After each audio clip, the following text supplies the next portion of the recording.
तो प्यारे साथियों नमस्कार, जय हिंद। आप सभी का देहरादून स्टडी पॉइंट में स्वागत है।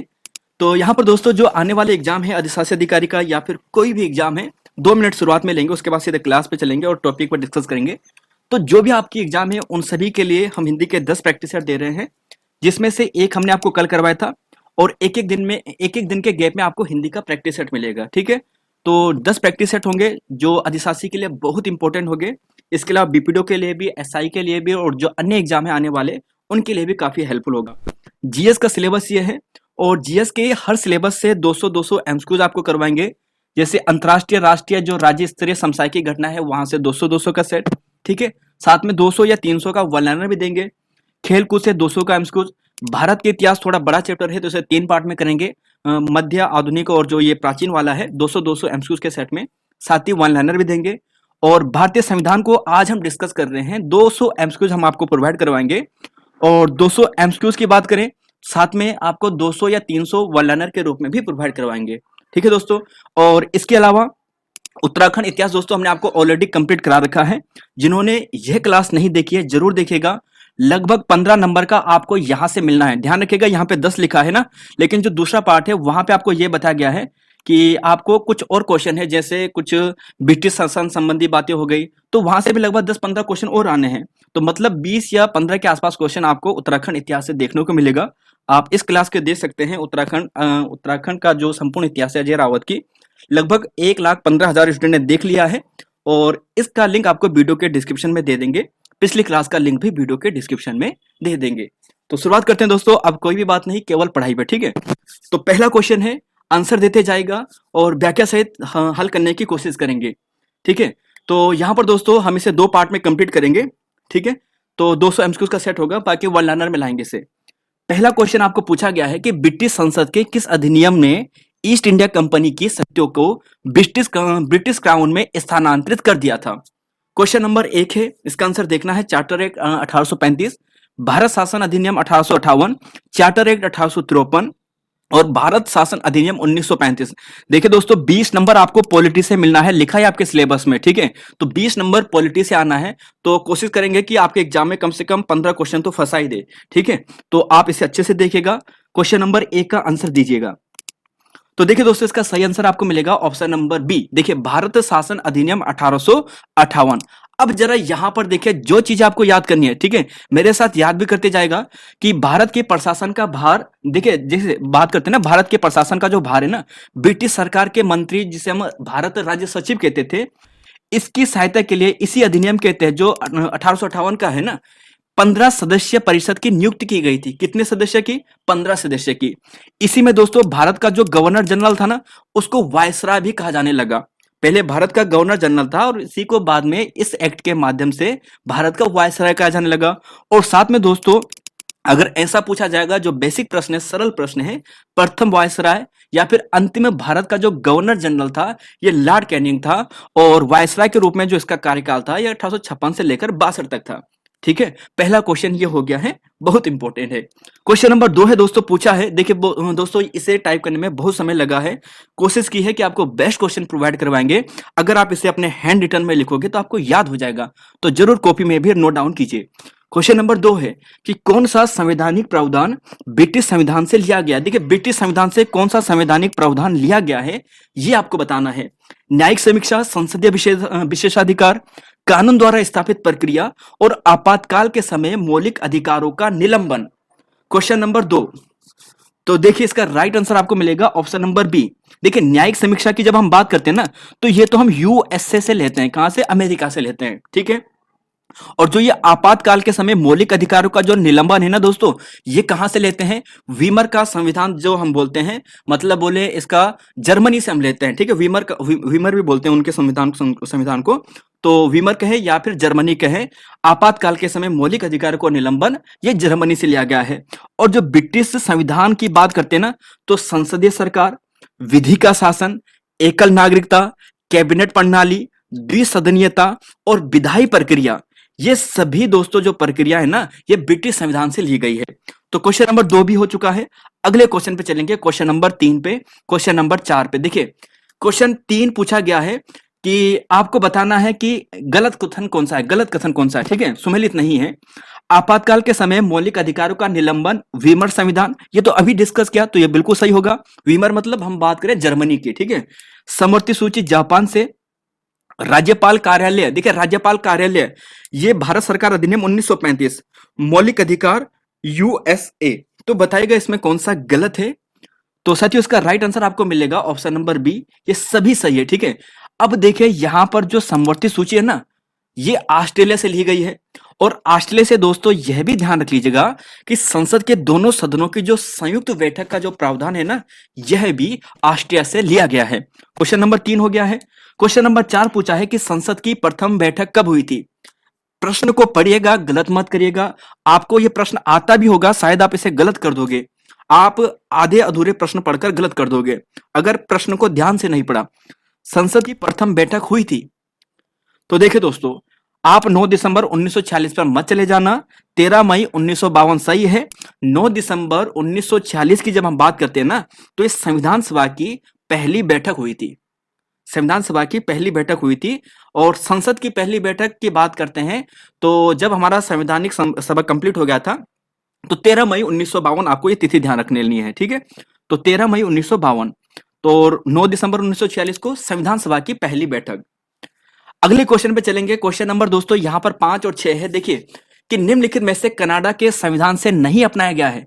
कनाडा के संविधान से कौन सी चीज अपनाई नहीं गई है, आपको बताना है। सशक्त केंद्र में संघीय व्यवस्था, केंद्र द्वारा राज्यपाल की नियुक्ति, उच्चतम न्यायालय का परामर्शी निर्णयन और राज्यसभा के सदस्यों का नामांकन। तो राइट आंसर आपको मिलेगा ऑप्शन नंबर डी, ठीक है। आपने पढ़ लिया होगा और इसका राइट आंसर है ऑप्शन नंबर डी। क्यों? राज्यसभा के सदस्यों का जो नामांकन है ना, ये आयरलैंड से लिया गया है। और आयरलैंड की ही दोस्तों बहुत इंपॉर्टेंट है, जो कई बार एग्जाम में आ चुका है कि राज्य के नीति निर्देशक जो तत्व हैं आयरलैंड से लिए गए हैं। राज्यसभा के सदस्यों का जो नामांकन है ये आपको आयरलैंड से लिया गया है। और राष्ट्रपति के चुनाव का जो तरीका है यह भी आयरलैंड से लिया गया है। तो 3 चीजें आयरलैंड से ध्यान रखिएगा। और ये बाकी जो ऊपर की चीजें हैं ये कनाडा से ली गई है। सशक्त केंद्र में संघीय व्यवस्था, केंद्र द्वारा राज्यपाल की नियुक्ति और उच्चतम न्यायालय की परामर्शी निर्णय। क्वेश्चन नंबर 6 है कि उच्च न्यायालय रिट जारी कर सकता है। देखिए दोस्तों यहां पर जो ये आपके जो आने वाले क्लासेस है ना, 200 एमसीक्यूज हम प्रोवाइड कराएंगे, ठीक है। 200 एमसीक्यूज उत्तराखंड ये पॉलिटी के होंगे, है ना, इंडियन पॉलिटी के होंगे। प्लस 200 या 300 अगर टाइम मिलेगा तो 300 भी कर देंगे, नहीं तो एटलीस्ट 200 वन लाइनर के रूप में भी प्रोवाइड करवाएंगे। और 3 दिन के भीतर भीतर ये पार्ट हम कंप्लीट कर देंगे। क्वेश्चन नंबर 6 है, इसका आंसर आपको देना है। उच्च न्यायालय की रिट जारी कर सकता है, तो देखिए ये आपको मिलेगा ऑप्शन नंबर बी, अनुच्छेद 226, ठीक है। अनुच्छेद 226 और जो 32 है ये उच्चतम न्यायालय है, यानी सुप्रीम कोर्ट के द्वारा है। तो सरल क्वेश्चन था क्वेश्चन नंबर 6। अब चलेंगे 7 पे और क्वेश्चन नंबर 8 पे। लोक लेखा समिति में लोकसभा के कुल सदस्य का चयन होता है। देखिए लोक लेखा समिति आपको पूछी गई है, पूछा गया प्रश्न है, इसमें लोकसभा से कुल कितने सदस्य का चयन होता है। आप बोलोगे कि आपने पहले ही नकल करवा दी है, तो जी हाँ दोस्तों, आप आंसर दोगे ऑप्शन नंबर बी, यानी 15। देखिए कुल तो होते हैं 22, लोकसभा से चुने जाते हैं 15 और राज्यसभा से जो चुने जाते हैं वो होते हैं 7, ठीक है। और जो 30 आपको दिखाई दे रहे हैं ना, ये प्राक्कलन समिति के सदस्य होते हैं, जिसके सभी सदस्य लोकसभा से चुने जाते हैं। तो 7 भी हो गया है। अगला क्वेश्चन है 8, पूछा गया कि पंचायती राज में वित्त संबंधी उपबंध कहां पर है, किस अनुच्छेद में है। वित्त संबंधी अनुच्छेद, ठीक है। मनी बिल, मनी जो पंचायती राज में जो मनी संबंधित प्रावधान है ना, ये किस अनुच्छेद में है। तो दोस्तों एक बार आपको पहले भी बताया था, आई नो मतलब नो मतलब नहीं, मेरे पास मनी नहीं है, तो आई नो मतलब अनुच्छेद 243 आई नो, नो मनी। तो यहां पर दोस्तों ध्यान रखिएगा। देखिए डी की बात करें तो आरक्षण है, ठीक है। ई आपको पूछा जाए तो कार्यकाल है। आई की बात करें तो पंचायतों के लिए राज्य वित्त आयोग है। और के की बात करें तो राज्य निर्वाचन आयोग है। ये चारों सबसे महत्वपूर्ण है पंचायती राज के जो संबंधित प्रश्न है उनमें से। चलेंगे अगले क्वेश्चन पे, क्वेश्चन नंबर 9, क्वेश्चन नंबर 10। देखिए पूछा गया है प्राक्कलन समिति के सदस्य चुने जाते हैं। अब आपको बताना है प्राक्कलन समिति के सदस्य चुने जाते हैं। तो साथियों आप आंसर दोगे, है ना। अभी आपको बताया था कि प्राक्कलन समिति ये वही समिति है जिसमें 30 सदस्य होते हैं और ये सभी के सभी 30 सदस्य लोकसभा से चुने जाते हैं, है ना। इसमें राज्यसभा का कोई मतलब नहीं है, तो ऑप्शन नंबर ए सही है। प्रथम नीति आयोग के अध्यक्ष कौन थे दोस्तों, ये आपको बताना है, प्रथम नीति आयोग के अध्यक्ष कौन थे। तो साथियों आप दोगे इसका आंसर ऑप्शन नंबर, जी हाँ देंगे सी, ठीक है, मतलब नरेंद्र मोदी आप यहां पर देने वाले हैं, ठीक है। और जरा बताएगा कि नीति आयोग का गठन कब हुआ था, जरा बताएगा, एग्जैक्ट तिथि बताएगा दोस्तों, क्वेश्चन नंबर 10 का, ठीक है। अगर आप कमेंट बॉक्स में लिखेगा कि क्वेश्चन नंबर 10 में नीति आयोग की एग्जैक्ट तिथि, ठीक है। क्वेश्चन नंबर 11 है कि पूछा है कि वर्तमान नीति आयोग के उपाध्यक्ष कौन है। तो साथियों उपाध्यक्ष आपको मिलेगा सुमन बेरी, ठीक है, सुमन बेरी जी हैं। अब आप ये चीज ध्यान रखिएगा, जो सीईओ है वे वीवीआर सुब्रमण्यम है, वर्तमान सीईओ वीवीआर सुब्रमण्यम, ठीक है, जो ऑप्शन ए में था।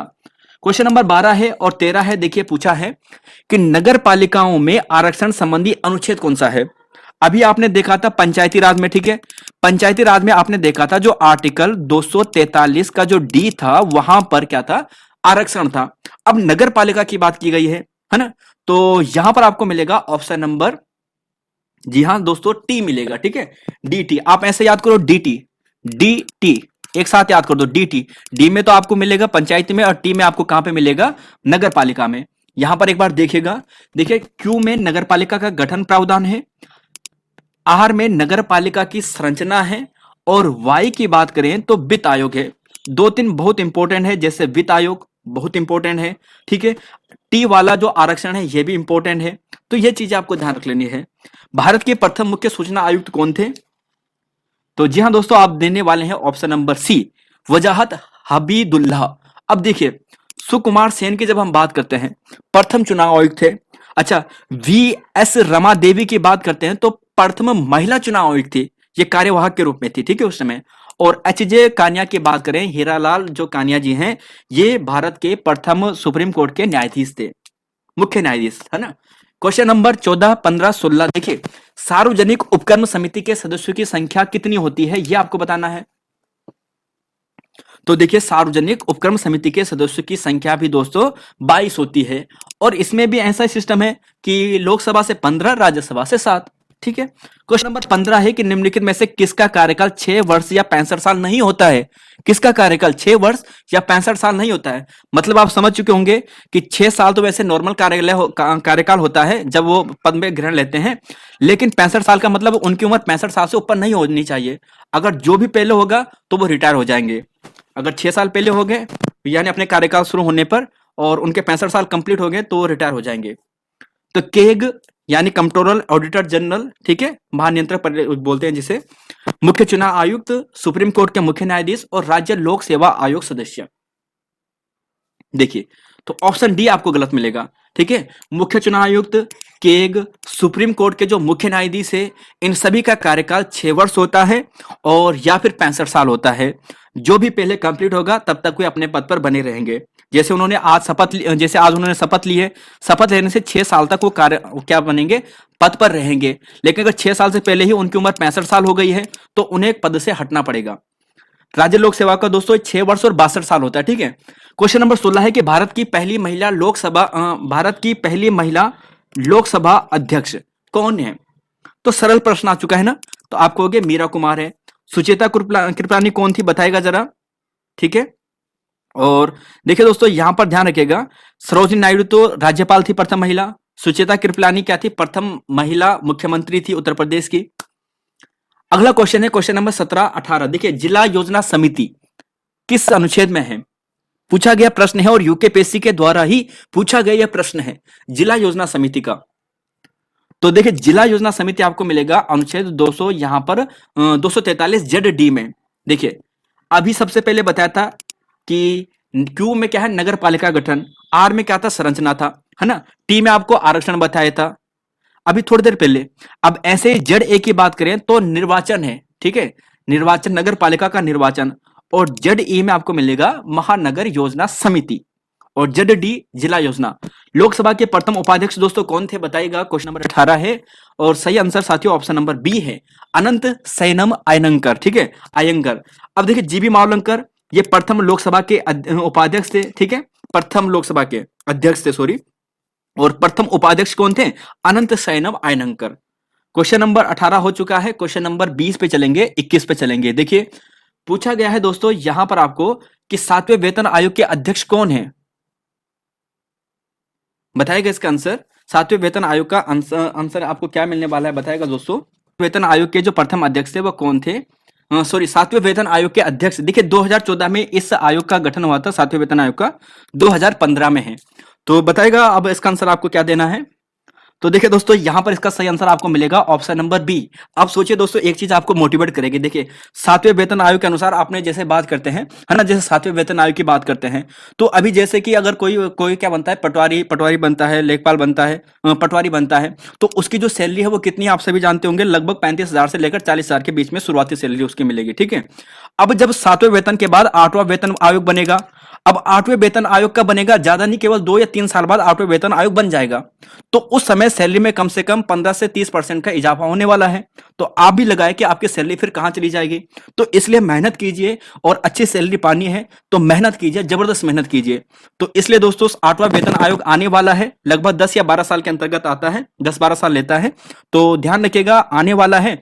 तो इसका मतलब आपकी सैलरी बढ़ेगी और वह सैलरी तभी बढ़ेगी जब आप सरकारी नौकरी पा लोगे। तो इसलिए सरकारी नौकरी पानी है तो अच्छे से पढ़िए, जबरदस्त तरीके से पढ़िए। क्वेश्चन नंबर 20 है, संचित निधि का वर्णन किस अनुच्छेद में है? संचित निधि का वर्णन किस अनुच्छेद में है? साथियों ऑप्शन नंबर ए आपको मिलेगा 266 में। अब देखिए अगर आपको पूछा जाए संचित निधि तो 266 में है जी। अगर ऐसा पूछा जाए कि आकस्मिक निधि तो 267 में, 267 में। तो दोनों क्वेश्चन हो चुके हैं। क्वेश्चन नंबर चलेंगे 21 पे, क्वेश्चन नंबर चलेंगे हम 22 पे और क्वेश्चन नंबर चलेंगे 23 पे। स्थानीय स्वशासन का जनक किसे कहा जाता है? ये बहुत रिपीटेड प्रश्न है ना। स्थानीय स्वशासन का जनक किसे कहा जाता है? आप कहोगे ऑप्शन नंबर बी है लॉर्ड रिपन। लॉर्ड रिपन को स्थानीय स्वशासन का जनक कहा जाता है। क्वेश्चन 22 है, पंचायती राज को संवैधानिक स्थिति प्रदान करने की संस्तुति किस समिति के द्वारा दी गई थी? बहुत इंपॉर्टेंट प्रश्न है दोस्तों। जो बलवंत राय मेहता समिति थी ना, ये कब आती है? 1957 में आती है। फिर ये 20 साल बाद 1977 में आती है। ठीक है, ये 85 में और फिर ये 86 में आती है। अब आपको यह बताना है कि ये संवैधानिक संस्तुति किस समिति की सिफारिश पर दी गई थी, किसने प्रयास किया था सबसे पहले? तो ये क्या था? एलएम सिंघवी ने। ध्यान रखिएगा जो पहली पंचायती राज संवैधानिक जो समिति थी ना वो तो बलवंत राय थी, लेकिन संवैधानिक स्थिति प्रदान करने की जो संस्तुति दी थी वो एलएम सिंघवी समिति ने दी थी। और यह समिति 1986 में बनी थी। बलवंत राय 1957 में, जैसे कि आप देख रहे होंगे यहाँ पर। ठीक है, फिर अशोक मेहता 77 में, वी के राव समिति 85 में और ये 86 में। देखिए ये त्रिस्तरीय पंचायती व्यवस्था थी, ये द्विस्तरीय पंचायती व्यवस्था थी, ऐसा भी पूछा जाता है। अशोक मेहता समिति द्विस्तरीय थी, बलवंत राय समिति ये 3 स्तरीय पंचायती व्यवस्था थी। क्वेश्चन 23 से पंचायत भंग होने के कितने समय के भीतर चुनाव कराना अनिवार्य होता है? तो साथियों आपका आंसर होगा ऑप्शन नंबर सी, 6 माह होता है। कितना होता है? 6 माह होता है। ठीक है, तो आपको यहाँ पर आंसर मिल गया है 23 का। क्वेश्चन नंबर 24 पे चलेंगे, 25 पे चलेंगे। देखिए अंतरराज्यीय जल संबंधी विवाद के संबंध में संसद को कानून बनाने का अधिकार है, किस अनुच्छेद में बताया गया है? तो देखिए दोस्तों आप ऐसे याद कीजिए। देखिए आप कैसे याद करोगे, देखिए कैसे याद करोगे। ठीक है, अब देखिए क्या है कि यहाँ पर क्या है, एक पहाड़ है। ठीक है, देखिए आपने देखा होगा ना जो अंतरराज्यीय जल विवाद है वो कहाँ पर है? वो नीचे है। नीचे मतलब ज्यादातर आपको ये विवाद आपको कहाँ पे मिलेगा? आपने सुना होगा कावेरी, सुना होगा कावेरी विवाद या फिर कृष्णा नदी विवाद, तो नीचे साउथ में। ठीक है, अब साउथ में से ये नदी चलेगी ऊपर की ओर। ठीक है, और ये दोनों के दोनों बराबर हैं, मतलब क्या हो गया 262 में। तो आप ध्यान रखिएगा कि अंतरराज्यीय जल संबंधी जो विवाद है ये 262 में है। दोनों अपने आप को बराबर समझ रहे हैं, इधर वाला भी इधर वाला भी। ठीक है, और तब बोला संसद ने कि हम करेंगे इसका, क्या करेंगे, यहाँ पर निपटारा हम करेंगे, कानून हम बनाएंगे। तो 6 वाला। ठीक है, तो आप ऐसे कीजिए, ये दोनों अपने आप को बराबर समझ रहे हैं, 2-2 इधर को, बीच में 6। तो ऑप्शन नंबर सी सही है। 25वां क्वेश्चन है कि किस राज्य में 4 स्तरीय पंचायती व्यवस्था है? देखिए दोस्तों जो आपको केरल दिखाई दे रहा है, त्रिपुरा दिखाई दे रहा है, मणिपुर दिखाई दे रहा है, यहाँ पर एक एक पंचायती राज व्यवस्था है। ठीक है, एक स्तरीय पंचायती राज व्यवस्था है। हमारे उत्तराखंड में, उत्तर प्रदेश में, है ना, यहाँ पर क्या मिलेगा? यहाँ पर त्रिस्तरीय पंचायती व्यवस्था मिलेगी। लेकिन जो पश्चिम बंगाल है ना, यहाँ पर आपको क्या मिलेगा? यहाँ पर आपको 4 स्तरीय पंचायती व्यवस्था मिलने वाली है। ठीक है साथियों, और एक चीज ध्यान रखिएगा, जैसे 250 की बात करते हैं, आपातकाल के समय संसद राज्य सूची के विषय पर कानून बना सकती है, ये बताया गया 250 में। आपातकाल के समय संसद राज्य सूची के विषय में कानून बना सकती है, यह बताया गया है 250 में। और राज्यसभा राज्य सूची के विषय में कानून बना सकती है, यह बताया गया है 249 में। थोड़ा सा माइन्यूट अंतर है यहाँ पे। देखिए, आपातकाल का समय है, संसद राज्य सूची के विषय पर कानून बना सकती है 250 में, और राज्यसभा राज्य सूची के विषय पर कानून बनाती है, यह 249 में बताया गया है। चलेंगे अगले क्वेश्चन पे। क्वेश्चन नंबर 25 हो गया है। क्वेश्चन नंबर 26, 27 देखिए, सामाजिक आर्थिक राजनीतिक न्याय का उल्लेख कहां पर है? साथियों बताइएगा, बेहद इंपॉर्टेंट प्रश्न है। देखिए, आपने प्रस्तावना पढ़ी है ना, प्रस्तावना में भी आपको मिलता है। इसके अलावा जो आपने नीति निर्देशक तत्व पढ़ा है वहां पर भी मिलता है। किस अनुच्छेद में मिलता है जी? आप कहोगे कि अनुच्छेद 38 में मिलता है। किस में मिलता है? अनुच्छेद 38 में मिलता है। ठीक है दोस्तों, अगला क्वेश्चन है यहां पर कि भारत के किस राज्य में संबंधित मामलों की सुनवाई के लिए पृथक अपीलीय न्यायाधिकरण का गठन किया गया है? अब देखिए दोस्तों, ठीक है, भारत के किस राज्य में संबंधित मामलों की सुनवाई के लिए, देखो सॉरी, भारत के किस राज्य में पंचायती, ध्यान रखना, ठीक है, पंचायती संबंधी मामलों की सुनवाई के लिए पृथक अपीलीय न्यायाधिकरण का गठन किया गया है? तो ध्यान रखिएगा दोस्तों, जो ऐसी घटनाएं होती है ना, ये केरल का है। ठीक है, केरल का। केरल ने हाल ही में मनरेगा वालों के लिए कुछ फायदेमंद भी कराया था, तो वो थोड़ा उनके लिए, जो यहाँ पर वो होते हैं ना, वहां के जो श्रमिक होते हैं या ग्रामीण होते हैं, उनके लिए ज्यादा कुछ करता रहता है। तो केरल इसका राइट आंसर है। क्वेश्चन नंबर दोस्तों यहाँ पर मिलेगा 28वां। आपको थोड़ा सा पहले यहाँ पर कुछ फैक्ट दिखा दिया है, कोई बात नहीं, आंसर दीजिएगा। केग के कार्यों का वर्णन किस अनुच्छेद में है? तो देखिए, केग के कार्यों का वर्णन आपको मिलेगा अनुच्छेद 149।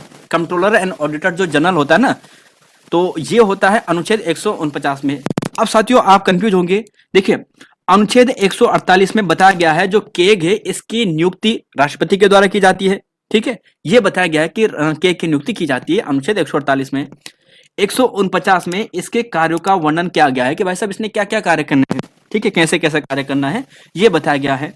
अब जब इसने कार्य कर दिए हैं तो अनुच्छेद 151 में यह बोला है कि जो उसने कार्य कर दिए है, जो जैसे भी उसने डाटा देख लिया है, जैसे क्या इसका काम क्या होता है कि जो भारत सरकार जितना खर्च कर रही है उस पर निगरानी करेगा कि इसने क्या क्या खर्चा किया, पूरा डाटा रखेगा ना।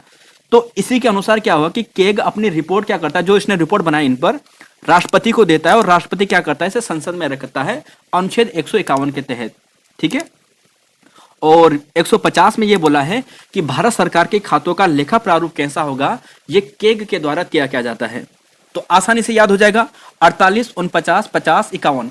पहले केग की नियुक्ति होगी, ठीक है, 48 में केग की नियुक्ति होगी, फिर 49 में इसके कार्य करेंगे। अब जब इसने कार्य करेगा ना, तो सबसे पहले ये सोचेगा यार कैसा कार्य करना है, इसका हम प्रारूप कैसा बनाएंगे, तो 50 में कार्य का प्रारूप बनाएगा, लेखा का प्रारूप बनाएगा। अब जब इसने कार्य का प्रारूप भी बना दिया है, ठीक है, और कार्य भी इसने कर लिए हैं, तो अब क्या करेगा, वो संसद में अपनी रिपोर्ट रखेगा राष्ट्रपति के समक्ष। तो 151 में राष्ट्रपति का यह है। चलेंगे 29वें क्वेश्चन पे, और यहां पर पूछा गया है कि राष्ट्रपति चुनाव में विवाद होने पर सुप्रीम कोर्ट निर्णय में सुनवाई होगी, ये कहा गया है। अब देखिए, राष्ट्रपति चुनाव में विवाद होता है, ठीक है दोस्तों, तो ये आपको मिलेगा अनुच्छेद 71 में। कोई भी विवाद हो राष्ट्रपति के चुनाव के संदर्भ में, तो वो कहां पर होगा, अनुच्छेद 71 के तहत सुप्रीम कोर्ट इसका निर्णय करेगा। 58 में राष्ट्रपति की योग्यता बताई गई है। 58 में राष्ट्रपति की योग्यता बताई गई है। क्वेश्चन नंबर दोस्तों 30 है। देखिए, यह प्रश्न यूपीएससी ने पूछा था, तो मैंने आपके लिए ऐसा सामने रख दिया जिससे कि आप और भी याद कर सकें। ठीक है, मकसद अभी ये नहीं है कि मैं आपका टेस्ट ले दूं कि यार आपको कितना आता है क्या नहीं आता। मकसद मेरा यह है कि यहाँ पे दोस्तों कि आपको मैं याद कराते चलूं, ठीक है, तो आप याद करोगे तो मुझे भी फायदा होगा, है ना, अच्छे से फायदा होगा। तो ऐसे ही आप करते जाएगा कि कौन से अनुच्छेद के मौलिक अधिकार केवल भारतीयों को प्राप्त है। तो दोस्तों इसका आंसर आपको मिलेगा ऑप्शन नंबर, जी हाँ, देखिए, निम्नलिखित में से कौन सा अनुच्छेद मौलिक अधिकार केवल भारतीयों को प्राप्त है, केवल भारतीयों को प्राप्त है। सॉरी, यहां पर दोस्तों आपको बताना है इसका आंसर क्या होने वाला है, क्वेश्चन नंबर 30 का बताएगा। तो देखिए दोस्तों, आपको ध्यान रख लेना है, ये थोड़ा गलत प्रश्न टाइप हो गया है। कौन सा मौलिक अधिकार केवल भारतीयों को प्राप्त नहीं है, ठीक है, तो अनुच्छेद आपको मिलेगा एफ में, यानी अनुच्छेद 20 वाला। ठीक है, मतलब यह है कि 15, 16, 19, 29, 30, ये जो आपको 5 अनुच्छेद दिखाई दे रहे हैं ना, ये केवल भारतीयों को ही प्राप्त है, अनुच्छेद 20 के अतिरिक्त। मतलब ये बाकी जितने भी अनुच्छेद बचते हैं वो सभी को प्राप्त है, भारत को भी है, भारत के जो यहाँ पर जो नागरिक आ रहे हैं दूसरे देश से, पर्यटक आ रहे हैं, जो भी आ रहे हैं, विदेशी नागरिक जो भी आ रहे हैं, उन्हें भी प्रावधान है। लेकिन जो 15, 16, 19, 29, 20 ये केवल भारतीयों को ही प्राप्त है। ठीक है, तो ये ध्यान रखिएगा अनुच्छेद, तो इसे नहीं कर देना, तब ये सटीक आंसर आएगा। 31वां क्वेश्चन है कि राज्यपाल को अध्यादेश जारी करने की शक्ति प्राप्त है। अध्यादेश, तो साथियों आपको मिलेगा ऑप्शन नंबर 213। ठीक है, 1, 2, 3 बताएगा किसका है, और 2, 1, 3 ये क्या है कि राज्यपाल को अध्यादेश जारी करने की शक्ति प्राप्त है। क्वेश्चन नंबर 32 के चलते हैं, और 32 थोड़ा कूट वाला है, इसको जरा आंसर देने की कोशिश कीजिएगा। लोकतांत्रिक सरकार की विशेषता है लोगों के पास अपने नेताओं को चुनने की शक्ति, लोग इन नियमों में भाग लेकर स्वयं शासन करते हैं, अल्पसंख्यक शासन लोकतंत्र की मुख्य विशेषताओं में से एक है। तो बताएगा लोकतांत्रिक सरकार की विशेषता क्या है, इनमें से सही कूट के हिसाब से आपको आंसर देना है। तो साथियों आपको आंसर मिलेगा ऑप्शन नंबर ए और 2, बाकी तीसरा वाला गलत है। ठीक है, ये लोकतांत्रिक सरकार की विशेषता नहीं होगी कि अल्पसंख्यक शासन लोकतंत्र की मुख्य विशेषताओं में से एक है। अल्पसंख्यक शासन तो यहां पर हमने कभी पढ़ा नहीं है। ठीक है, तो ऑप्शन 1 और 2 यहां पर सही होगा। क्वेश्चन नंबर 33 पे चलेंगे, क्वेश्चन नंबर 34 पे चलेंगे। देखिए, मतदान की आयु 21 से कम कर 61वें संविधान संशोधन द्वारा 18 वर्ष कर दिया गया। बताएगा, देखिए ऑप्शन के अनुसार आपको चलना है। ठीक है, आप कहोगे कि यार यहाँ पे तो ऑप्शन 1988 दिया नहीं है, कहीं पर आपको 1988 भी मिलता है, लेकिन कई किताबों में आपको 1989 भी मिलता है। तो ऑप्शन नंबर ए यहां पर सटीक है। ठीक है, ऑप्शन के अकॉर्डिंग। 34वां क्वेश्चन है कि सार्वभौमिक मताधिकार निम्नलिखित में से किसके आधार पर है? समानता, अखंडता, संप्रभुता और एकता। Question number 34। तो प्यारे साथियों इसका राइट आंसर आपको मिलेगा ऑप्शन नंबर 1। देखिए, सार्वभौमिक मताधिकार, हम मताधिकार क्यों दे रहे हैं? समानता के आधार पर तो दे रहे हैं ना, जिसने भी 18 वर्ष से जो ऊपर हो गया है वो सभी मतदान कर सकते हैं, किसी का भेदभाव नहीं होता है, कोई ऊंच नीच, कोई जात पात कुछ नहीं होता है, केवल समानता के आधार पर। अखंडता, संप्रभुता, एकता, इसका कोई मतलब नहीं है। ठीक है, ऑप्शन नंबर ए सही है। और ये अनुच्छेद 326 में बताया गया है कि सार्वभौमिक वयस्क मताधिकार, सार्वभौमिक वयस्क मताधिकार अनुच्छेद 326 में। 35, 36 देखिए, सुप्रीम कोर्ट को न्यायिक पुनरावलोकन की शक्ति प्राप्त है। देखिए, एक तो आपने 14 पढ़ा होगा, न्यायिक पुनरावलोकन के बारे में बताया गया है। ठीक है, अनुच्छेद 13 में न्यायिक पुनरावलोकन के बारे में थोड़ा बहुत जानकारी दी गई है। इसके अलावा सुप्रीम कोर्ट को न्यायिक पुनरावलोकन 137 में भी बोला गया है। ठीक है, 137 में। क्वेश्चन नंबर 36 की बात करेंगे। निम्नलिखित में से कौन सी विशेषता संसदीय सरकार से संबंधित नहीं है? ऐसे प्रश्न दोस्तों अक्सर पूछे जाते हैं और स्टूडेंट थोड़ा टफ के चक्कर में से गलत कर देते हैं, तो कुछ क्वेश्चन रटने पड़ते हैं कि निम्नलिखित में से कौन सी विशेषता संसदीय सरकार से संबंधित नहीं है? संसदीय सरकार से निचले सदन का विघटन, सामूहिक दायित्व, प्रधानमंत्री का नेतृत्व, एकल कार्यकारी। बस यही वाला गलत हो गया है, एकल कार्यकारी नहीं होता है दोस्तों, ये दोहरी कार्यकारी होता है, ध्यान रखिएगा। देखिए, जो संसदीय सरकार की जो विशेषता होती है ना, ये सारी विशेषता है आपके सामने, ये आपको जो दिखाई दे रहा है ना, ये विशेषता है। बहुमत पार्टी का शासन होता है, दोहरी सदस्यता होती है, राजनीतिक समरूपता होती है, दोहरी कार्यकारिता होती है, सामूहिक दायित्व होता है, और निचले सदन का विघटन और प्रधानमंत्री का नेतृत्व, ये संसदीय सरकार की विशेषता होती है। एकल कार्यकारी ये विशेषता नहीं है। क्वेश्चन नंबर 37 पे चलेंगे और 38 पे चलेंगे दोस्तों। यहां पर आपको पूछा गया है कि प्रत्येक राज्य का एक उच्च न्यायालय होगा, ये किस अनुच्छेद में बताया गया है? तो प्यारे साथियों इसका राइट आंसर है ऑप्शन नंबर ए, 214 में, अनुच्छेद 214 में यह बताया गया है। ठीक है, मौलिक कर्तव्य किस देश से लिया गया है, इसका आंसर देना है। मौलिक कर्तव्य किस देश से लिया गया है? तो प्यारे साथियों इसका आंसर आपको मिलेगा ऑप्शन नंबर बी, यूएसएसआर से, जो हमारा रसिया है वहां से लिया गया है। ठीक है, अगर देखिए, एक है मौलिक कर्तव्य, है ना, एक है मौलिक कर्तव्य और एक है मौलिक अधिकार। मौलिक अधिकार पूछा जाए तो यूएसए है, और मौलिक कर्तव्य आपको पूछा जाए तो यूएसएसआर है, यानी रसिया है। ठीक है, तो क्वेश्चन नंबर 38 ये हो चुका है। अगले क्वेश्चन पे चलेंगे, क्वेश्चन नंबर 39। सुप्रीम कोर्ट, राष्ट्रपति सुप्रीम कोर्ट से परामर्श लेता है कब? अब देखिए, राष्ट्रपति सुप्रीम कोर्ट से परामर्श कब लेता है? जब वो उसे आई लव यू बोलता है ना? कब बोलता है? जब 143 बोलता है। तो अनुच्छेद 143 ऐसे याद करना है, सुना होगा ना आपने, 143 बोलते हैं आपके जमाने में, हमारे जमाने में। तो राष्ट्रपति सुप्रीम कोर्ट से परामर्श लेता है अनुच्छेद 143 के कारण। ठीक है, तो सुप्रीम कोर्ट, राष्ट्रपति सुप्रीम कोर्ट से परामर्श लेता है अनुच्छेद 143 के कारण। अच्छा दोस्तों, आप ये बताएगा कि अनुच्छेद 123 में क्या है, बताइएगा। बताएगा कमेंट बॉक्स में, ठीक है। अब 72 की बात करेंगे तो क्षमादान शक्ति है। 71 की बात करें तो थोड़ी देर पहले डिस्कस किया था कि राष्ट्रपति उपराष्ट्रपति चुनाव संबंधी जो विवाद होगा वो सुप्रीम कोर्ट के माध्यम से सुलझाया जाएगा, ये अनुच्छेद 71 में, ये क्वेश्चन के रूप में भी आपको दिया था। 53, 54, 55, 60 सही सुमेलित नहीं है, आपको बताना है 40वें क्वेश्चन में। देखिए 53 में बोला है कि राष्ट्रपति की कार्यपालिका शक्ति, राष्ट्रपति का निर्वाचन मंडल, 55 में राष्ट्रपति के निर्वाचन पद्धति और 60 में राष्ट्रपति पर महाभियोग। तो साथियों आप इसका आंसर क्या देने वाले हो? तो आप दोगे इसका आंसर ऑप्शन नंबर डी, ठीक है। क्यों? क्योंकि राष्ट्रपति पर महाभियोग नहीं है, 60 में तो राष्ट्रपति की शपथ संबंधी बातें बताई गई है। तो 53 में कार्यपालिका शक्ति राष्ट्रपति में निहित होती है, 54 में राष्ट्रपति का निर्वाचन मंडल, 55 में राष्ट्रपति का यहाँ पर जो निर्वाचन पद्धति है, कैसे कैसे इसका चुनाव होगा, है ना, राष्ट्रपति का। और 60 में दोस्तों आपको ये नहीं मिलेगा, 60 में शपथ मिलेगा। मौलिक कर्तव्य को 42वां संविधान संशोधन द्वारा अपनाया गया था, कब? दोस्तों बताइए इसका आंसर क्वेश्चन नंबर 41 का। तो इसका आंसर आपको मिलेगा ऑप्शन नंबर बी 1976 में, ठीक है। तो ऑप्शन नंबर बी आपको सही मिलेगा। अगला क्वेश्चन है क्वेश्चन नंबर यहाँ पर 42, देखिए समान नागरिक संहिता, और आप बोलोगे कि रंजना देसाई, ठीक है। तो रंजना देसाई आपके मन में आ रहा होगा हमारे उत्तराखंड में, तो सही है, आप सभी सही जा रहे हैं। तो इसका आंसर ऑप्शन डी मिलेगा, अनुच्छेद यहाँ पर 44 आपको मिलेगा। अच्छा दोस्तों देखिए यह भी याद रखिएगा, अक्सर 44 तो हमें याद रहता है, लेकिन जो 41, 42, 43 ये हम भूल जाते हैं।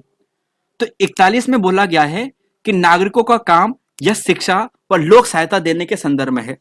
नागरिकों का काम देगा, ये सरकार का दायित्व है ना, शिक्षा देगी, लोक सहायता देगी, और काम की मनोचित दशा और महिलाओं को प्रसूति जो सहायता होती है, जो उन्हें लीव मिलती है, छुट्टियां मिलती है, वो अनुच्छेद 42 के तहत मिलती है। और कर्मगारों को न्यायगत मजदूरी, कुटीर उद्योगों को बढ़ावा देना, यह अनुच्छेद 43 में आपको बताया गया है। चलेंगे दोस्तों अगले क्वेश्चन पे, 43वां क्वेश्चन है, और यहां पर आपको पूछा गया है अंतरराष्ट्रीय शांति संबंधित अनुच्छेद। तो ये आपको मिलेगा अनुच्छेद 51 में, ठीक है। अंतरराष्ट्रीय शांति सुरक्षा संबंधी अनुच्छेद आपको मिलेगा अनुच्छेद 51 में। और 51A में क्या है आपको? 51A में आपको मौलिक कर्तव्य मिलेगा। क्या मिलेगा? मौलिक कर्तव्य, ठीक है। तो ये ध्यान रखिएगा। चलेंगे अगले क्वेश्चन पे, क्वेश्चन नंबर पर देखिए यहां पर बताया गया है, थोड़ा सा इसे हटा देता हूं मैं। देखिए 49 में क्या बताया है साथियों? राष्ट्रीय स्मारकों व धरोहर का संरक्षण होगा, संरक्षण का उत्तरदायी है, मतलब जो राष्ट्रीय स्मारक होते हैं इन्हें धरोहर को संरक्षण करना है। कार्यपालिका का न्यायपालिका से पृथककरण, ये 50 में बताया गया है। और 51 में तो आपको बताया गया है कि अंतरराष्ट्रीय शांति सुरक्षा। 51A में मौलिक कर्तव्य के बारे में बताया गया है, और टोटल 11 मौलिक कर्तव्य है ना। तो ये चीज आपको ध्यान रख लेना है। क्वेश्चन नंबर यहां पर 244 आपको पूछा गया है कि सभी व्यक्तियों की धर्म की व्यक्तिगत स्वतंत्रता का अधिकार है, यह कहां पे बताया गया है? तो दोस्तों इसका राइट आंसर आपको मिलेगा ऑप्शन नंबर बी, अनुच्छेद 25 में आपको मिलेगा। देखिए 24 में हम जब जाते हैं ना, तो बाल श्रम का प्रतिषेध है कि 14 वर्ष से कम आयु के बच्चों को कारखाना या फैक्ट्री में कार्य करने पर प्रतिषेध होगा, यह बताया गया अनुच्छेद 24 में। और 26 में बोला गया है कि धार्मिक कार्यों की प्रबंधन की स्वतंत्रता होगी, ठीक है। और सभी व्यक्तियों को धर्म की व्यक्तिगत स्वतंत्रता होगी, वो अनुच्छेद 25 में है। चलेंगे अगले क्वेश्चन पे, 45 पे, और यहां पर दोस्तों आपका पूछा गया है कि संसद को नागरिकता संबंधी नियम पर कानून बनाने की शक्ति किस अनुच्छेद में आपको दी गई है? तो साथियों इसका right answer option number C, यानी अनुच्छेद 11 में आपको मिलेगा, ठीक है। चलेंगे अगले क्वेश्चन पे, क्वेश्चन नंबर 46, 47, भारतीय संविधान के किस अनुच्छेद द्वारा अस्पृश्यता जो छुआछूत है इसे समाप्त किया गया है? तो जी हाँ दोस्तों, ये हमारे लिए बहुत खतरे की बात है। 17 मतलब खतरा, अस्पृश्यता बहुत गलत है, तो इसे समाप्त करने के लिए अनुच्छेद 17 में बताया गया है, ठीक है। चलेंगे दोस्तों अगले क्वेश्चन पे, 47वां पूछा गया है कि किस वर्ष से केग का कार्य भारत सरकार के लिए केवल लेखांकन यानी अकाउंटिंग का है? क्वेश्चन नंबर 47 का। तो प्यारे साथियों इसका राइट आंसर आपको मिलेगा 1976 में। देखिए एक चीज ध्यान रखिएगा दोस्तों, 1976 बहुत इंपॉर्टेंट तिथि है। 1976 वही तिथि है जब हमने मौलिक कर्तव्य को अपनाया था, है ना। 1976 में दोस्तों यह भी ध्यान रखिएगा कि जो केग है ना, ये लेखांकन अकाउंटिंग का कार्य करता है केवल भारत सरकार के लिए, ठीक है। और एक कंप्यूटिंग का कार्य, देखो एक होता है अकाउंटिंग करना, लेखांकन करना, है ना, एक होता है कंप्यूटिंग का कार्य, गणना वगैरह करना, ठीक है। तो लेखांकन और अकाउंटिंग का कार्य, देखो लेखांकन और कंप्यूटिंग यानी अकाउंटिंग और कंप्यूटिंग का जो कार्य होता है वो राज्य सरकार के लिए केग करता है। और 1976 से केवल भारत सरकार के लिए केवल और केवल यह पर लेखांकन का कार्य करता है। 47वां क्वेश्चन ये है, थोड़ा सा समझने की कोशिश करना, ठीक है, आपको समझ में आ जाएगा क्या मैंने यहाँ पे कहा है, ठीक है। थोड़ा अगर डाउट हो तो आराम से समझने की कोशिश करना। 48वां क्वेश्चन है, भारतीय संविधान किस अनुच्छेद के तहत अधीनस्थ न्यायालय को जिला न्यायालय का प्रावधान किया गया है, यह आपको बताना है। तो दोस्तों इसका आंसर आपको मिलेगा अनुच्छेद 233 में, ठीक है। अब देखिए कैसा है कि भारतीय संविधान के किस अनुच्छेद के तहत अधीनस्थ न्यायालय या जिला न्यायालय का प्रावधान किया गया है, तो ये इसका राइट आंसर आपको मिलेगा अनुच्छेद 233 में। क्वेश्चन नंबर, निजता का अधिकार दोस्तों कहां पर वर्णित है, निजता का अधिकार, निजता का अधिकार किस अनुच्छेद में है, तो साथियों इसका राइट आंसर आपको मिलेगा अनुच्छेद 21 में, ठीक है। निजता का अधिकार, जीवन जीने का अधिकार, निजता का अधिकार अनुच्छेद 21 में है। केग की नियुक्ति राष्ट्रपति के द्वारा की जाती है जिसका कार्यकाल होता है, देखिए केग की नियुक्ति की जाती है राष्ट्रपति के द्वारा, इसका कार्यकाल कितना होता है, शपथ भी राष्ट्रपति के द्वारा दिलाई जाती है, कार्यकाल कितना होता है, तो जी हाँ दोस्तों आपको मिलेगा 6 वर्ष या 65 साल, 6 वर्ष रहेगा या 65 साल। अगले क्वेश्चन पे चलेंगे, यहां पर क्वेश्चन नंबर 51, क्वेश्चन नंबर 52 पे चलेंगे। देखिए संघ लोक सेवा आयोग के कार्यों का उल्लेख किस अनुच्छेद के अंतर्गत है, देखिए 200 क्वेश्चन एमसीक्यूज के रूप में करवा रहा हूं साथियों, इन्हें तो आपको रटना ही रटना है, फिर आपको 200 के आसपास ही आपको वन लाइनर में कराऊंगा, उसे भी रटना ही रटना है, ठीक है। और बाकी आपने जितना पढ़ रखा है उसमें से काफी आपको ऑलरेडी भी आता होगा, तो उसका भी आपका रिविजन हो जाएगा। संघ लोक सेवा आयोग के कार्यों का उल्लेख किस अनुच्छेद के अंतर्गत है, तो दोस्तों कार्यों का उल्लेख आपको अनुच्छेद 320 में मिलेगा, ठीक है, 320 में। आपदा प्रबंधन अधिनियम कब पारित हुआ था दोस्तों, आपदा प्रबंधन अधिनियम, ठीक है, आपदा प्रबंधन अधिनियम जो पारित हुआ था ना, ये उसी समय पारित हुआ था जब क्या हुआ था, सूचना का अधिकार, है ना, तो ध्यान रखिएगा 2005 दोस्तों, आपको ध्यान रख लेना है। अगला क्वेश्चन है दोस्तों, अनुच्छेद 356 का संबंध किससे है, तो 356 देखिए, वित्तीय आपातकाल की बात करें तो 360, राष्ट्रीय आपातकाल की बात करेंगे तो 352, राष्ट्रपति की बात करें तो 356 और संविधान संशोधन की बात करें तो 368। ये 4 अनुच्छेद पता नहीं बार बार पूछे जाते हैं और ये चारों अनुच्छेद आपको अच्छे ढंग से याद भी है ना, तो ऑप्शन नंबर सी यहां पर सही मिलने वाला है। वित्तीय आपातकाल 362 लिखा मैंने सॉरी 360, ठीक है, सॉरी माफ करना, 360 वित्तीय आपातकाल 360 और राष्ट्रीय आपातकाल 352, राष्ट्रपति शासन 356 और संवैधानिक जो संशोधन का जो बातें की गई है ना, तो ये आपको मिलेगा 368 में। प्रमुख अधिनियम व वर्ष सही मेल नहीं है दोस्तों, आपको बताने हैं। देखिए राज्य पुनर्गठन अधिनियम 1956, सूचना का अधिकार अधिनियम 2005, घरेलू हिंसा व महिलाओं का संरक्षण 2005 और भारतीय रिजर्व बैंक अधिनियम 1935। कौन सा यहाँ पर सही है, सही नहीं है, तो प्यारे साथियों इसका right answer option number D मिलेगा। क्यों, देखिए भारतीय रिजर्व बैंक का जो एक्ट आता है ना दोस्तों, यंग हिल्टन कमेटी के आधार पर, यंग हिल्टन कमेटी के आधार पर 1934 में आता है और इस एक्ट के यानी 1934 में जब एक्ट आता है तो इसके बाद 1 अप्रैल 1935 में आरबीआई की स्थापना की जाती है। तो मतलब एक्ट 1934 का है ना कि 35 का, बाकी ये सभी राइट है। राज्य पुनर्गठन 2006 में, ठीक है, सूचना का अधिकार 2005 में, राष्ट्रीय आपदा प्रबंधन वाला एक्ट 2005 में। भारतीय संविधान के मूल संविधान में कितने भागों में विभक्त किया था साथियों, तो जी हाँ सरल प्रश्न है, सीधे चलते हैं, आंसर डी यानी 22 भाग है वर्तमान में, मूल संविधान में 22 भागों में विभक्त किया गया था। क्वेश्चन नंबर दोस्तों यहां पर पूछा है 56-57, देखिए संविधान के किस अनुच्छेद में सर्वोच्च न्यायालय के न्यायाधीश पर महाभियोग चलाए जाने का प्रावधान है। अब देखिए न्यायाधीश पर महाभियोग चलाए जाने का प्रावधान है, तो कब चलाया जाएगा न्यायाधीश पर महाभियोग का प्रावधान, तो देखिए यहां पर जो आपको मिलेगा ये अनुच्छेद 124 मिलेगा 124 में, और 143 अभी बताया था आपको, याद हो गया होगा है ना, लव लेटर, तो लव लेटर किसे लिखेगा, कौन लिखेगा, तो क्वेश्चन नंबर बताएगा 56 में, ठीक है, तो ये तो मिल गया ऑप्शन नंबर सी। 57वां क्वेश्चन है कि सार्वजनिक रोजगार के मामलों में अवसर की समानता। अब रोजगार, तो देखिए रोजगार में अवसरों की समानता अनुच्छेद विधि का शासन या विधि कानून के समक्ष समानता 14 में बताया गया है, ठीक है। चलेंगे अगले क्वेश्चन पे, अनुच्छेद 16 आपको इसका आंसर मिलेगा। क्वेश्चन नंबर यहां पर 58 है कि भारतीय संविधान के कौन सा अनुच्छेद भारत के राष्ट्रपति में अध्यादेश जारी करने की शक्ति प्रदान करता है। अब यहां पर बोला है राष्ट्रपति को अध्यादेश, तो जी हाँ 1 2 3 यही क्वेश्चन आपको पहले भी पूछा था, वहां पे आपको पूछा था कि राज्यपाल को अध्यादेश जारी करने की शक्ति, तो उसी समय मैंने आपको 1 2 3 पूछा था कि 1 2 3 क्या है, ठीक है, नंबर का थोड़ा खेल है, राज्यपाल का भी आपको मिल जाएगा इसी में। अगला क्वेश्चन है दोस्तों 59वां है, देखिए कूट वाला प्रश्न है, आपको आंसर देना है। राज्य पुनर्गठन अधिनियम 1956 के तहत संवैधानिक निकाय है। तो दोस्तों संवैधानिक निकाय क्या है? तो आपको देखिए संवैधानिक निकाय है, राज्य पुनर्गठन अधिनियम 1956 में 6 परिषदें गठित की गई थी। कौन सा यहां पर बताना है कि कूट सही है, बताएगा जरा। हाँ जी हाँ जी, आप समझ गए हैं, आपका आंसर मिलेगा ऑप्शन नंबर ए। देखिए 6 परिषदें नहीं दोस्तों, यह प्रश्न एग्जाम में आ चुका है कि पूर्वोत्तर राज्य परिषद का जो गठन है, जितने हमारे पूर्वी राज्य हैं सभी इसके अंतर्गत हैं। 1971 में आया था ये, छठा परिषद था, ठीक है, छठी परिषद, छठा परिषद था, ये 1971 में आया था। तो मूलतः ये 5 परिषद थी जो 1956 के संवैधानिक प्रावधान के तहत आई थी, जो राज्य पुनर्गठन के तहत। तो एक गलत है। 60-61 क्वेश्चन है कि संसद के 2 अधिवेशनों के बीच अधिकतम 6 माह का गैप होना चाहिए, अनिवार्य गैप है, ये कहां पर बताया गया है? देखिए प्रश्न पूछा गया है कि कितना गैप होना चाहिए, 6 माह का गैप होना चाहिए अधिकतम, ठीक है। तो यह कहां पर बताया गया है? अनुच्छेद 85 में। अब साथियों जरा यहां पर देखिए, अगर आप देखना चाहोगे, चलो दूसरे क्वेश्चन में आपको लगाना भूल गया हूं मैं इस क्वेश्चन का फैक्ट, कौन सा मौलिक अधिकार नहीं है? तो दोस्तों आप दोगे कि हाँ इसे तो हमने हटाकर अनुच्छेद 300 में कर दिया था ना, 300A में लागे थे इसे। तो कौन सा था ये संपत्ति का अधिकार था। समानता का अधिकार, धर्म की स्वतंत्रता, शोषण के विरुद्ध अधिकार, ये सब हमारे मौलिक अधिकार है। संपत्ति का अधिकार को हमने हटा दिया था। धन विधेयक की परिभाषा दोस्तों किस में दी गई है, किस अनुच्छेद में दी गई है परिभाषा, धन विधेयक की परिभाषा?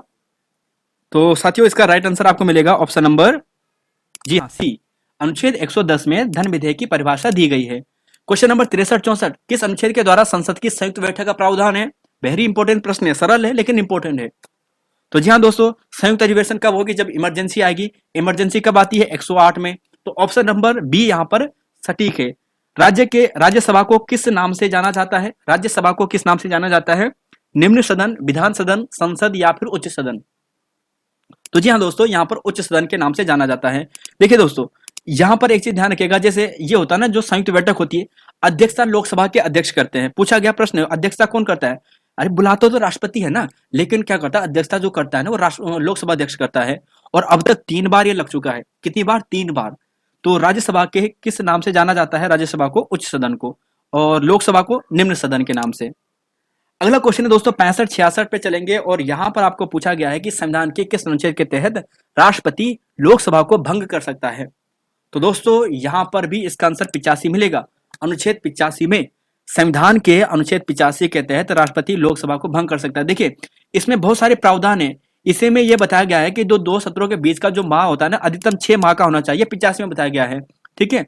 सदनों का राष्ट्रपति समय समय पर सदनों का या किसी सदन का सत्रावसान यहीं पे करेगा।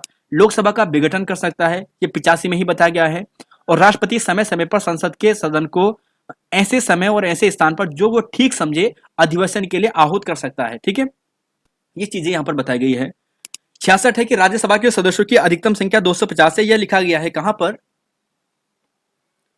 तो प्यारे साथियों राइट आंसर आपको मिलेगा 66 का, जी हाँ अनुच्छेद 80। देखिए 79 में संसद के बारे में वर्णित है, ठीक है, और 80 में राज्यसभा के बारे में, 81 में लोकसभा के बारे में। क्वेश्चन नंबर यहां पर है 67-68। देखिए निम्नलिखित में से कौन सा अनुच्छेद भारत के महान्यायवादी की नियुक्ति से संबंधित है? महान्यायवादी की नियुक्ति से संबंधित। तो प्यारे साथियों इसका राइट आंसर आप देने वाले हैं ऑप्शन नंबर, जी हाँ सी दोगे मेरे ख्याल से, हाँ जी सी आप देने वाले हैं, 76 वाला, ठीक है। तो अनुच्छेद 76 में भारत के महान्यायवादी के बारे में बोला गया है, ठीक है।